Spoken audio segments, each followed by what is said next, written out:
Oras gihatod kaninyo sa EXL Magkabuhay. Buhay at makulay ang buhay sa EXL Magkabuhay. That time check was brought to you by ACS Manufacturing Corporation, ISO certified world-class quality. ACS. The original Koi Herbal Capsule. Ako si Imelda Linawan, taga Balagtas, Panganiban Street, Cebu City. Ang akong edad 54 na. Dali kong maluya niya, kapuyon ko. Karon na kayo nakapoy, ma'am. Abtik naman ko niya, dugay ko maluya niya, murag tas-tas yung kong resistensya. Dahil salamat sa The Original Koi Herbal Capsule. The original Koi Herbal Capsule. Balik na butas. Paulit-ulit ang tagas. Itigil na, sobra na.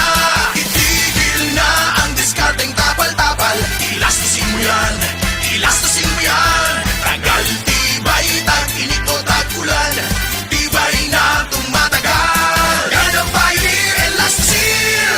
Tagal tibay, tag-init o tagulan, ilastosil mo yan! Aton pamatian si Sir Jonathan Granada sa Life Extension Philippines para sa Super Fiber. Super Fiber, isa ka di kalidad, epektibo, garantisado ini siya makabiyanan. So fast-acting colon cleansing product sa healthy nga pamaagi para sa matinlo nga colon para mapalayo kita sa risgo nga kita matubuan sa cancer sa colon naton. Mag-inom adlaw-adlaw sang Super Fiber. This is recommended by medical doctor nga product kag ini is exclusively distributed by Life Extension Philippines. The fast-acting colon cleansing product approved by the FDA Philippines para sa masulhay ng pagpamuhin. Super Fiber, mabakal sa mga butika. Gusto ba ni mo kape pero ga-worry ka kay basig dili ka katog? Don't worry! Available na ni sa mga butika ang Vita D Plus Coffee Mix nga na ay vitamin D3 nga makatabang improve sa imuhang pagtug. Ang Vita D Plus Coffee Mix na may reishi mushroom ug mangosteen fruit extract. Vita D Plus Coffee Mix, may kape na ka, may vitamin D3 pa ka. Camel, sukang puti, sasuan panam. Camel, sukang puti, maunag yun imong mapili. Camel, sukang puti, sasuan palami. Camel, sukang puti, anita na ang sekreto, salami. Salamat sa Biotrop Herbal Capsules kay nawa ang sakit-sakit sa akong lutahan. Salamat sa Biotrop Herbal Capsules kay miubos akong blood pressure. Salamat sa Biotrop Herbal Capsules kay mikunhod na ang akong blood sugar. Salamat sa Biotrop Herbal Capsules kay nagkahiyos na nga akong goiter.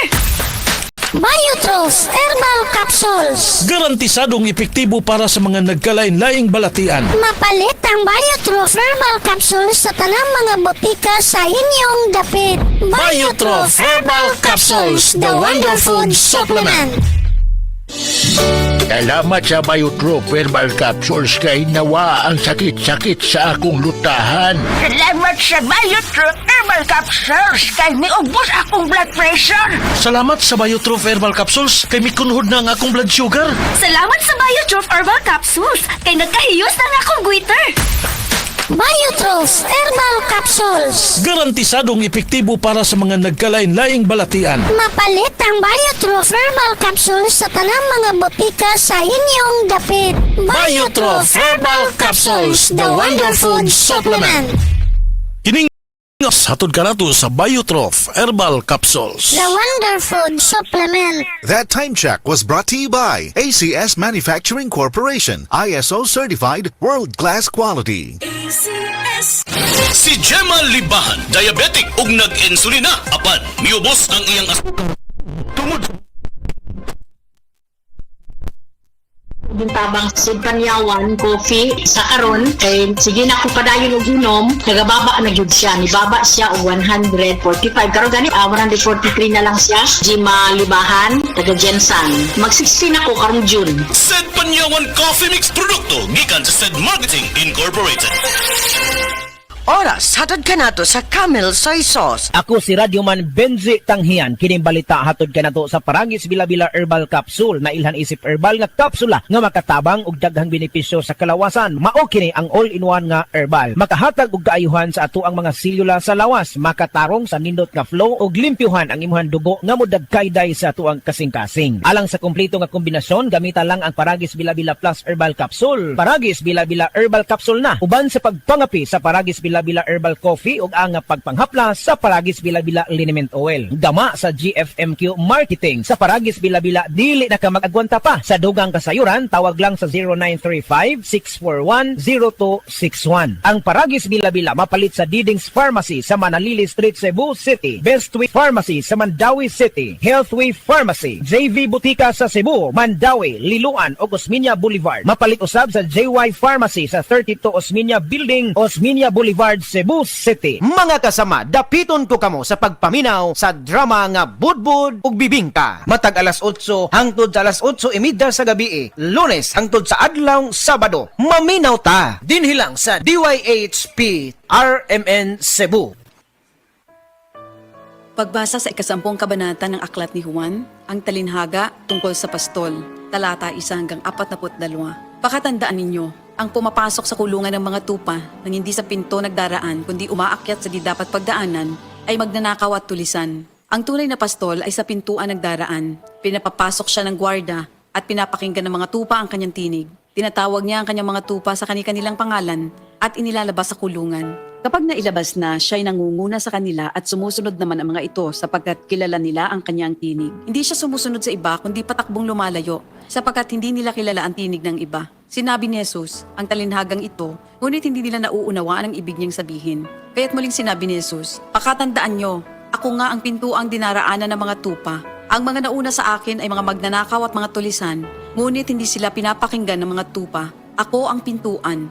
Ang sinumang pumapasok sa pamamagitan ko ay maliligtas. Papasok siya't lalabas at makakatagpo ng pastulan. Dumarating ang magnanakaw para lamang magnakaw, pumatay at manira. Naparito ako upang ang mga tupa ay magkaroon ng buhay, ng isang buhay na masagana at ganap. Ako ang mabuting pastol. Iniaalay ng mabuting pastol ang kanyang buhay para sa mga tupa. Ang bayaran ay tumatakas kapag may dumarating na asong gubat. Iniiwan niya mga tupa palibas ay hindi siya pastol at hindi kanya ang mga ito. Kaya't sinusunggaban ng asong gubat ang mga ito at binubulabog. Tumatakas siya palibas ay bayaran lamang at walang malasakit sa mga tupa. Ako nga ang mabuting pastol, kung paanong kilala ako ng Ama at siya kilala ko, gayon din naman, kilala ko ang aking mga tupa at ako'y kilala nila. At iniaalay ko ang aking buhay para sa aking mga tupa. Mayroon akong iba pang mga tupa na wala pa sa kulungang ito. Kinakailangan sila'y ipasok ko rin at papakinggan naman nila ang aking tinig. Sa gayon magiging isa na lamang ang kawan at isa ang pastol. Dahil dito'y minamahal ako ng Ama sapagkat iniaalay ko ang aking buhay upang ito'y kunin kong muli. Walang makakakuha ng aking buhay kusa ko itong ibinibigay. Mayroon akong kapangyarihang ibigay ito at kuning muli. Ito ang utos na tinanggap ko sa aking Ama. Dahil sa mga pananalitang ito, hindi na naman nagkaisa ng palagay ang mga Hudyo. Marami sa kanila nagsabi, talagang sinasapian na ito ng demonyo at nababaliw. Bakit ba kayo nakikinig sa kanya? Sinabi naman ng iba, hindi nakakapagsalita ng gano'n ng isang sinasapian ng demonyo. Nakakapagpagaling ba ng bulag ang demonyo? Taglamig na noon at kasalukuyang ipinagdiriwang sa Jerusalem ang pista ng pagtatalaga ng templo. At habang naglalakad si Jesus sa templo, sa portiko ni Solomon, pinaligiran siya ng mga Hudyo at sinabi sa kanya, hanggang kailan mo ba kami ilalagay sa alanganin? Kung ikaw nga ang Kristo, sabihin mo na ng tuwiran. At sumagot si Jesus, sinabi ko na sa inyo, ngunit ayaw ninyong maniwala. Ang mga ginagawa ko sa pangalan ng aking Ama ay nagpapatotoo tungkol sa akin. Ngunit ayaw ninyong maniwala sapagkat hindi kayo kabilang sa aking mga tupa. Nakikinig sa akin ang aking mga tupa. Nakikilala ko sila. Sumusunod sila sa akin. Binibigyan ko sila ng buhay na walang hanggan. Kailan may hindi sila mapapahamak at hindi sila maaagaw sa akin ninuman. Ang aking Ama na siyang nagbigay sa kanila, sa akin, ay lalong dakila sa lahat at hindi sila maaagaw ninuman sa aking Ama. Ako at ang Ama ay iisa. Ang mga pinuno ng mga Hudyo muling dumampot ng bato upang batuhin siya. Kaya't sinabi sa kanila ni Jesus, marami akong mabubuting gawang ipinakita sa inyo mula sa Ama. Alin ba sa mga ito ang dahilan at ako'y inyong gustong batuhin? Sumagot ang mga pinuno ng mga Hudyo, hindi dahil sa mabubuting gawa kaya ka namin babatuhin, kundi dahil sa paglapastangan mo sa Diyos, sapagkat nagpapanggap kang Diyos, bagamat tao ka lamang. Tumugon si Jesus, di ba nasusulat sa inyong kautusan? Sinabi ko, mga Diyos kayo. Mga Diyos ang tawag ng kautusan sa mga pinagkatiwalaan ng salita ng Diyos at hindi maaaring ipawalang bisa ang sinasabi ng kasulatan. Ako'y pinili at isinugo ng Ama. Paano ninyo ngayon masasabing nilalapastangan ko ang Diyos? Dahil sa sinasabi kong ako ang anak ng Diyos? Kung hindi ko ginagawa ang mga pinapagawa ng aking Ama, huwag niyo akong paniwalaan. Ngunit kung ang ginagawa ko ay ang mga ito, paniwalaan ninyo ang aking mga gawa kung ayaw ninyong maniwala sa akin. Sa gayon matitiyak ninyong nasa akin ang Ama at ako'y nasa Kanya. Kaya tinangkan naman nilang dakpin si Jesus ngunit siya'y nakaalis. Muling pumunta si Jesus sa ibayo ng Jordan sa puok na dating pinagbautismohan ni Juan. Habang naroroon siya'y maraming lumalapit sa Kanya. Sinasabi nila, si Juan ay walang ginawang himala, ngunit totoo ang lahat ng sinabi niya tungkol sa taong ito. At doon, maraming sumampalataya kay Jesus. Ito ang salita ng Diyos. Diabetes, usa ka sakit nga lisod ug delikado sa atong mga lawas. Tungod aning pwede ka mamatay sa komplikasyon sa kasing-kasing, kidney, atay, ug uban pang mga vital organs sa atong lawas. Sukla nato ang diabetes. Mag Life Extension Vitamin D3 na mo. Rekomendado sa mga medical doctors. Mapalit sa mga butika. Higala, nakakape na ka? Kay mo na ba ka nga nibalik na ug available na sa mga butika ang imong paborito nga pinakauna nga kape nga na ay vitamin D3, reishi mushroom ug kaning mangosteen fruit extract? Kini ang Vita D Plus Coffee Mix, ang kape nga para sa ikamayong lawas nimo. Vita D Plus Coffee Mix, may kape na ka? Na ay vitamin D3 pa ka.